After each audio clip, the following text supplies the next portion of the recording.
In today's video, I'm going to teach you how to add web payments in Webflow. We'll start inside the Webflow designer with your project open. On the left, open the Add panel, often labeled Elements. This is where you'll find all the building blocks for your pages. Scroll down to the Ecommerce section to reveal the e-commerce specific components. If you haven't enabled Ecommerce yet, you'll see a prompt here. Go ahead and click.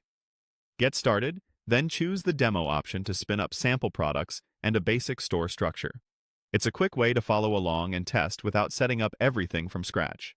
With e-commerce enabled, stay in the Add panel under e-commerce and look for the Web Payments element.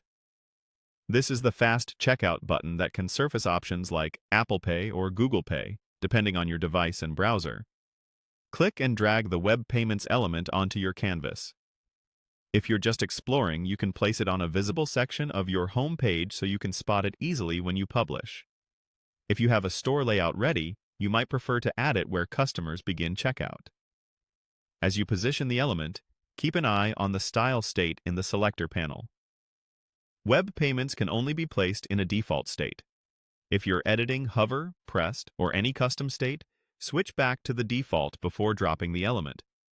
If you see a notice about default state placement, that's your cue to flip the states dropdown back to none or default and try again. Once it's in place, you can adjust spacing and alignment like any other element to match your design. A quick note on what you'll see. Inside the designer, the button may appear as a placeholder. That's normal.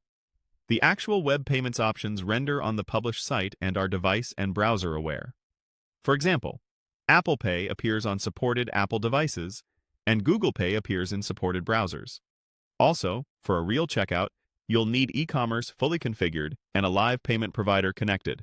Otherwise, the button won't show to visitors. When you're happy with placement and styling, head to the top right and click Publish. Choose your domain and publish.